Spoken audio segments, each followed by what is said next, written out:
Bom, questão 7, né? Uma torneira elétrica tem as seguintes especificações: 1.100 watts, que é a potência, né? E 110 volts, que é a DDP no qual a torneira está ligada. Determine lá a intensidade de corrente que deve circular pela sua resistência quando corretamente utilizada. Porque eu poderia pegar a minha torneira, ela tem especificação para ser ligada em 110 e eu poderia ter ligado ela em 220 volts e daí ela não iria produzir a potência necessária para aquecer a água, mas ela foi ligada corretamente. E a gente sabe que a relação entre potência, DDP e corrente é que potência DDP vezes a intensidade de corrente elétrica. Nesse caso, ele está pedindo exatamente o I, né? Então, se a DDP passar dividindo, a gente sabe que P sobre a DDP, isso dá a intensidade de corrente elétrica. Nós temos a potência que é medida em watts, a DDP que é medida em volts, a gente consegue calcular essa intensidade. Então, a intensidade de corrente vai ser igual a 1.100 watts, tudo isso aqui dividido por 110 volts, né? A gente vai ter aqui 110 dividido por 11, essa intensidade de corrente elétrica é igual a 10 amperes, né? Essa foi a letra A da questão que ele pediu para a gente. Na letra B, ele pede o valor da resistência. Bom, a gente poderia tanto usar a lei de Ohm, tensão é resistência vezes corrente, isso é possível, como a gente poderia usar que a potência é igual a resistência vezes a corrente elevada ao quadrado. As duas são possíveis, né? Eu vou preferir usar que tensão é resistência vezes corrente, ela está mais simples, né? Eu já sei que a tensão é 110 volts, é dado no problema, e a corrente elétrica é uma corrente de 10 amperes. Então, a gente substituindo como eu quero a resistência, tensão dividido por corrente elétrica, e isso é igual a resistência. Então, a gente vai ter que a resistência é 110 volts, dividido aqui pela corrente elétrica, que é 10 amperes, ou seja, a resistência é uma resistência de 11 ohms. Se eu tivesse usado essa expressão, quem que seria a resistência, né? Ela seria a potência dividida pela corrente elevada ao quadrado, e teria que dar o mesmo resultado. A potência do aparelho é 1.100 watts, né? E a corrente ao quadrado, como é 10 vezes 10, isso aqui é igual a 100, né? A gente só está demonstrando, então, que a resistência, ela continuaria exatamente o mesmo valor, apesar de eu usar equações que são equações diferentes, tá bom? Bom, falta a última questão da lista agora, que é a questão número 8. Essa é uma questão que tem um pouco mais de cálculo. Ela não é difícil, mas a gente vai ter que fazer ela com muito cuidado, né? Duas lâmpadas L1 e L2 são associadas em paralelo. Bom, então vamos tentar entender, né? Quando as lâmpadas são associadas em paralelo, a gente sabe que nesse caso, a DDP, a diferença de potencial, onde eu estou ligando a lâmpada R1 e a lâmpada R2, elas são exatamente iguais. Essa é uma grande propriedade da ligação em paralelo. A lâmpada, no bulbo, quando você comprou a lâmpada L1 fala que ela vai produzir 60 watts se for ligada a 110 volts. Já a segunda lâmpada, ela vai produzir uma potência de 100 watts se for ligada em 220 volts. Então, ele pede letra A, determine a resistência equivalente dessa associação. Bom, como é que a gente vai achar isso? Como elas estão em paralelo, a gente sabe que o inverso da resistência equivalente, isso aqui é igual ao inverso de R1 mais o inverso de R2. Ou eu posso usar também que a resistência equivalente, no caso de serem duas em paralelo, é o produto das resistências dividido pela soma das resistências. Mas a gente tem que primeiro encontrar quem é R1 e quem é R2. Para isso, nós vamos usar os dados que ele deu no problema, né? No caso da a primeira lâmpada tem uma potência de 60 watts ligada numa DDP de 110 volts, né? A gente tem uma relação que potência é DDP ao quadrado sobre R. Como eu tenho a potência DDP, eu sou capaz de achar resistência. Resistência passa multiplicando e potência passa dividindo, ou seja, a resistência quem que é? É a DDP ao quadrado sobre a potência. Nesse caso, a gente vai ter DDP ao quadrado é igual a 110 elevado ao quadrado, tudo isso dividido pela potência da lâmpada, que é uma potência de 60 watts. Vou fazer aqui o cálculo dessa expressão para ver quanto a gente teria da resistência da primeira lâmpada, que eu vou chamar de nossa lâmpada R1, né? Para isso, então, eu vou fazer 110 ao quadrado, e o resultado nós vamos dividir por 60. Isso deu igual a 201,67 ohms. Essa é a resistência que a lâmpada apresenta. Agora eu vou fazer a mesma coisa para a segunda lâmpada, né? Quem que é a resistência da segunda? É a tensão que ela é ligada ao quadrado sobre quem? Sobre a potência que ela produz ao ser ligada naquela tensão.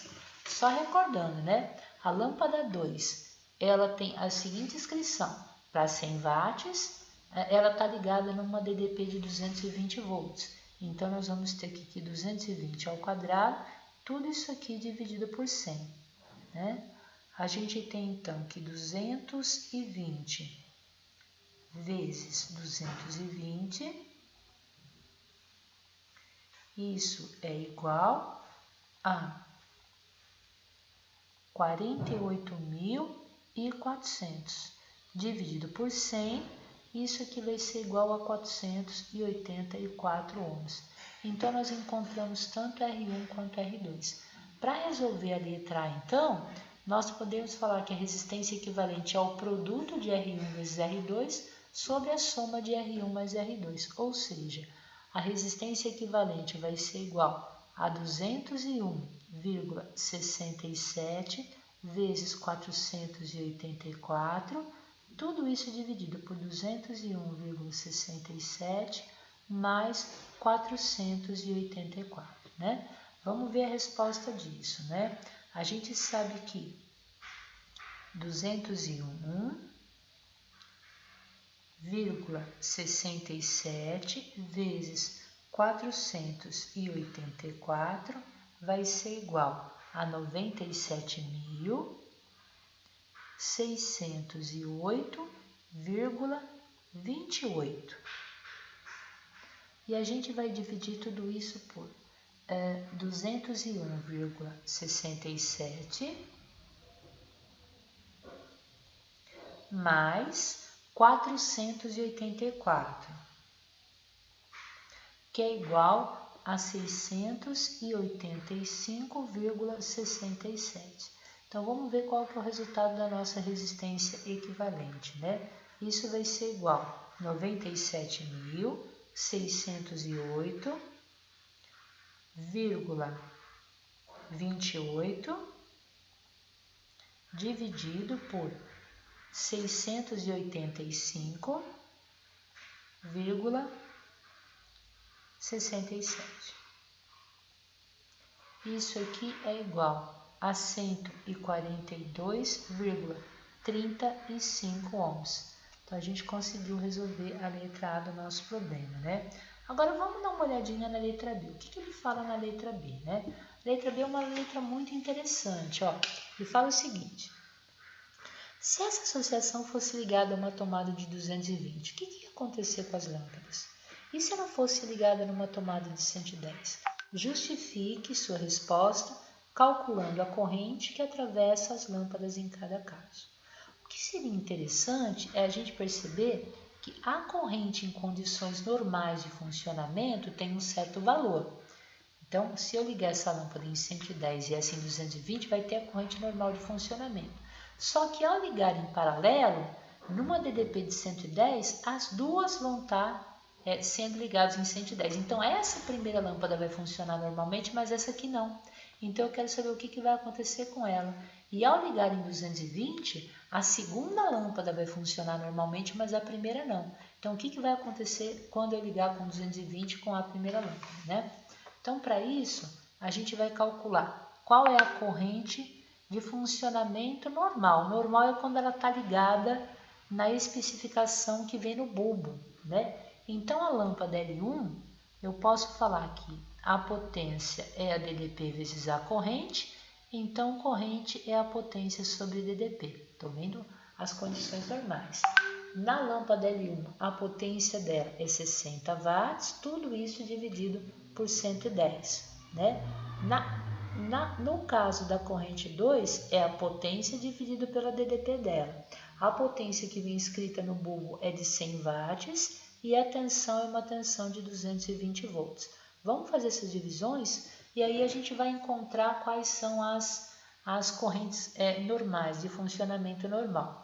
60 dividido por 110, isso aqui dá 0,545454. Eu vou falar que isso é 0,55 amperes, tá bom? A segunda vai ser 100 dividido por 100, tudo isso aqui dividido por 220, isso aqui vai ficar 0,454545, eu vou considerar 0,45 amperes. Nós temos aí as correntes de funcionamento normal. Agora, se eu ligar, vou fazer uma construção aqui embaixo, tá? Na sequência embaixo, para a gente não perder o que nós já escrevemos na parte de cima, né? Se eu ligar as duas lâmpadas, né? As duas, numa DDP de 110 volts, a primeira não tem problema, porque ela foi construída para ser funcionada em 110. Então, a lâmpada L1, ela vai ter funcionamento normal, né? E o que vai acontecer com a lâmpada L2? Porque ela foi feita para ser ligada em 220. Qual a nova corrente que percorre ela, né? Qual que é o problema? Se eu mudo a DDP, eu mudo a potência, né? O que eu não mudo ao ligar ela em um outro valor? A resistência. Então, a resistência é uma propriedade daquele fio que tem uma área e que tem um comprimento. Eu não alterei o valor da resistência da lâmpada. Se eu alterei a tensão, eu altero o brilho dela, eu altero a potência dela, né? E aí a gente pode pensar então, puxa vida, se eu sei que eu estou ligando a segunda lâmpada agora em 110 volts e eu sei que a resistência dela, a resistência da segunda, é 484 ohms, será que dá para calcular a corrente? Dá. Eu posso usar a lei de Ohm, U é igual a R vezes I, né? O que eu tenho? Eu tenho a DDP que é 110 e a resistência, eu acho a corrente.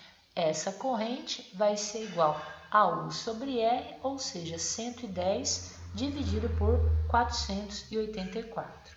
110 dividido por 484 vai ficar 0,23 arredondado, tá? 0,23 amperes. Olha que interessante, né? Então, 0,23 amperes, ela iria ser percorrida por 0,45 amperes, ela não queima, porque aqui a corrente máxima para ela não queimar, mas ela vai brilhar bem fraco. Então, o brilho da lâmpada número 2 vai ficar um brilho fraco, tá? Mas ela não queima. O que acontece agora se eu ligar as duas lâmpadas numa DDP de 220 volts? Bom, a lâmpada número 2 foi feita para ser ligada em 220, então ela vai ter o brilho dela bom, né? Então, L2, que é a lâmpada 2, ela vai funcionar normalmente, né? Mas e a lâmpada 1? A lâmpada 1 foi feita para 110 e ela está ligada em 220. Então, eu vou calcular nova corrente usando exatamente o que eu fiz aqui. Não muda a resistência da lâmpada 1, que é 201,67, e eu sei que a DDP que ela está ligada agora vai ser 220. Então, se eu usar aqui U é igual a R vezes I, qual é a nova corrente? É a nova DDP, que é 220, sobre a resistência que independe, nesse caso, do valor da DDP, que é 201,67. Então, a nova corrente na lâmpada 1 vai ser igual a DDP, que é 220, sobre a resistência, que é 201,67, né? Vamos ver quanto é que dá isso, né? Então, a gente vai ter agora 220, tudo isso dividido por 201,67. Isso é igual a 1,09, né? 1,09 ampere. Puxa vida, ela poderia aguentar 0,55 ampere. Ela tá passando quase o dobro, porque ela era para ser ligada em 110 volts e eu a liguei em 220 volts. Então, o que vai acontecer com a lâmpada 1? A lâmpada 1 ela vai queimar, então ela queima. Esse é o problema que acontece com a lâmpada 1. E o que eu queria frisar nesse exercício é uma coisa muito simples, né? Quando você tem um aparelho e quando você compra o aparelho, vem a especificação da potência e da tensão que esse aparelho tem que funcionar corretamente, né? Então, olha, a lâmpada L1, por exemplo, isso aqui vem no bulbo da lâmpada. Então, eu sei que se eu ligar em 110 volts na tensão da rede, ela vai ter uma potência de 60 watts. Se eu alterar a tensão, a diferença de potencial, eu altero o brilho daquela lâmpada, eu altero a potência daquela lâmpada. O que eu não altero? O que não depende ao alterar a voltagem? A resistência. Como a gente viu na segunda idioma, a resistência depende do material, depende da área e do comprimento. Eu não quebrei o bulbo da lâmpada para tirar aquele fiozinho da resistência, estou pensando numa lâmpada de resistência, e alterar aquele material, eu não alterei o material. Então significa o quê? Que a resistência que é o fator constante quando eu altero a tensão e quero determinar alguma outra propriedade, tá bom? Bom, espero que vocês tenham entendido. Qualquer coisa, participem do atendimento.